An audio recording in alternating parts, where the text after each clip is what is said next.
All right, so how do I move this to PHP code so I can get rid of the range and all that? Okay, yeah. So it looks simple, right? So I deleted already. That makes me scared. Okay. Now, let's start this. The subset formula in general, we can nearly reuse it completely in our PHP code. So what I'm doing now, I show you the little building blocks, the steps. So I copy my current subset from the spreadsheet, and I have prepared, let's make it a little bit bigger here.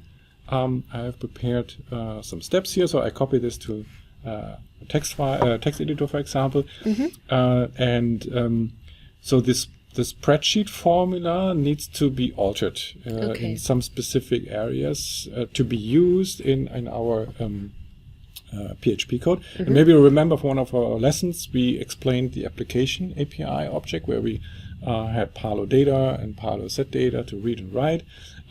So Palo subset is also part of this API. Okay. And we have to alter the dot, for example. So we cannot use dot. Dot is the concatenation in PHP, so we need to alter to underscore. We use our hard-coded data here. It's okay for the moment. We connect to the dimension. We use the alias salesperson. Again, a dot. We have to adjust this. And now we have the first thing we have to care about.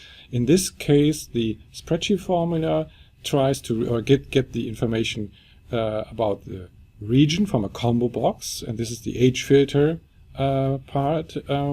And our PHP code doesn't have any connection right now to the combo box, so we need to pass this as a variable into our function. Yeah. So we are replacing this just with a variable name, in a PHP variable name, and this is something we need as part of the function call later from the combo box. And then we have the parameters like we have in the spreadsheet formula, but then we have something we have to really care about here, because every parameter that is not used in the subset formula in the spreadsheet needs to be adjusted in a way that we tell the API with the keyword null, it's empty. Okay, so it's in this case I'm just looking at where there's basically a blank space comma and adding a null right before the comma. Yeah, All right, just adding null and then copy everywhere we have a blank space, correct?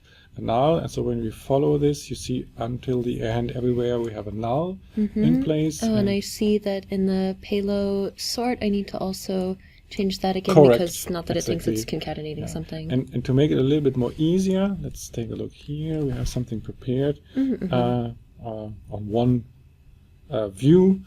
So we have the hard-coded information is still the same. We have altered dot and underscore. We have the additional parameter we need later, and everywhere we have a space, it's null. Right? And so we have altered the formula. Now, after we have changed the formula that it can be used in the PHP script, we have to go to step 3. Actually, we just need to put the application object in front of our Palo subset, because there we call it. So from the application object, we call the Palo subset. And whatever we get from the application object back, because this is the query of the Palo subset, so we get a result back. Either it's one or multiple items in an array. Actually, we get an array back. We store it in just again in a variable. So we call it now subset input, right? So whatever you call it, doesn't matter. And the keyword I used here is array, right? So like in our sample before, we had we are dealing again with an array, and there definitely we have the same information as we had it on the spreadsheet. So multiple duplicates, right? So but and therefore I have to go to the next step here.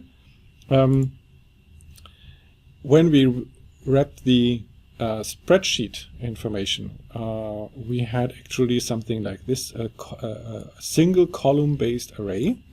And you remember we had this range input as a variable, and with $i we were able to loop through, and we used the the key here, the 0, 1, 2, whatever number. Yeah. To That was with the very basic array. Correct, Yeah. exactly.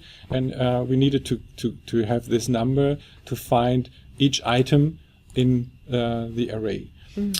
So when we call the subset formula and we get an array as a result back, the array has a specific behavior. It's always a 3-column based array. Okay, so yeah, it looks like first I'm getting the element, and then I'm getting the attribute or the alias I'm looking for. So in this case, it's the salesperson.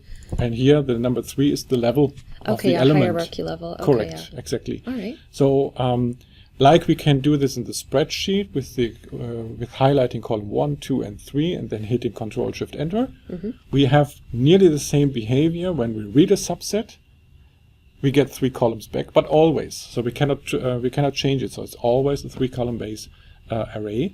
And in this case, we can again step through the items by using this counter number, right? So item 0, item 1, item 2. Always starting with 0. Can't forget that. Yeah, correct. But additionally, we need to tell PHP code which of the 3 columns. Yeah, so if we don't specify, then we get only the friends, but friends is not what we want. We want to have Lucas and Julia. So what we have to do additionally, we have to add what position it's looking at. Correct, what position, yeah. And here we have again the same counting method. It's starting with column 0, column 1, column 3. So what we specify here is go to the array, give me the item in column number 1, that is technically the second column. Right? And so this is the major adjustment we have to do. And I can show you now in our full code what we did. So this is the version we had before, where we pull a complete range that actually is an array. We were able to read it, the items, and then we were able to eliminate the duplicates. What we are doing now with the new version, because it's a different construction here, we are using also a different name. We don't pull an array anymore. We actually want to have the element or the filter criteria for our specific subset. We call it a hfilter element. Yeah, so whatever we get from somewhere, like the northwest or so, is being used then in our, and this is the line of code we have built right before. Yeah, so the application object and the Palo subset, where we call the database customer a salesperson, and here we have the filter criteria. Yeah. So, and whatever is in the database, so the result is stored in our subset input, that is an array. And you see, when I compare array size to the version before, yeah, so the from here it looks more or less the same, right? So because instead of getting an array like here, we're asking the subset formula, or with the subset formula, the database directly. We get it. We treat it then as before. We count the amount of array items here that we have to use for our looping. We create our new array without duplicates. We put the empty one for resetting inside, and then we start our for loop, right? So it's the same.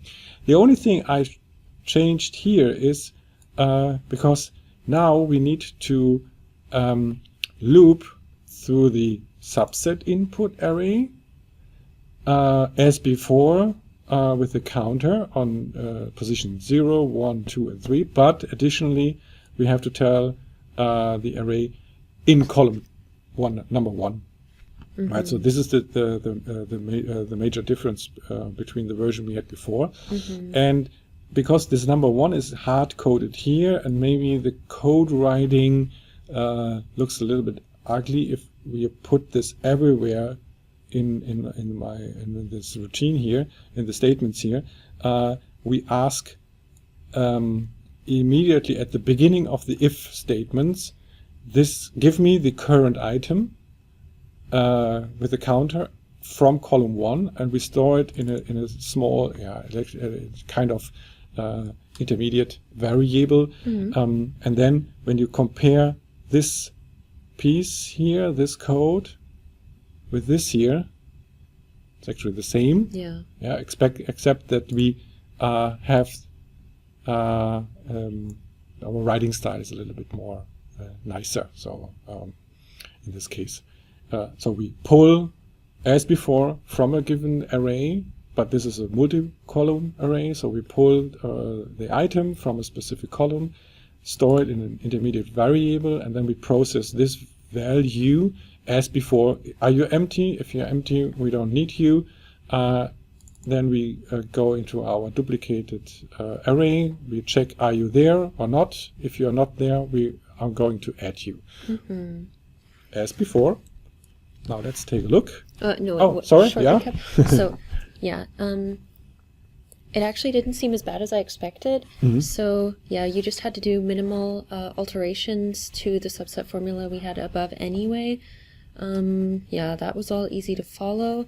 Adding some stuff like this new variable, the hFilter element, and having that up, and then I guess you'd call it cleaning up the code or something. Correct. With that, yeah, the string value in between and all of that. But for the most part, it's small changes from what we had above. Exactly. Okay. Yeah. All right. Now I'm ready to see this. Okay. So the results. So let's take a look here. So we put this here. Definitely, there's nothing here. Everything is gone. Yeah, nice and clean. Yeah. Let's check the combo box, and there you see. So we have the new version here, the new function, and we are asking the combo box number 2, so the CMB regions number 2, for its parameter. So in this case, it's this guy here, so east, north, south, and west. And now we get David, so north, and you see it's Eric, and south, and there we have Lucas, for example, and west we have Lucas also inside, and the others. So it's working as before, but now we don't have this anymore. So we're completely independent. We are completely independent from the spreadsheet. Yeah, so I don't have to hide anything because I'm not doing anything wonky. I don't want someone to see. Correct. And then we can start the user mode here. So we don't have to hide this here anymore. And the best case and the best version is whatever is going to be changed in your dimension. If it's getting 10 or 20 or 30 elements, we don't have to care about a range anymore because we get everything into this array directly. Yeah, and it's always up to date because we're hooked into the database and... Correct. Okay.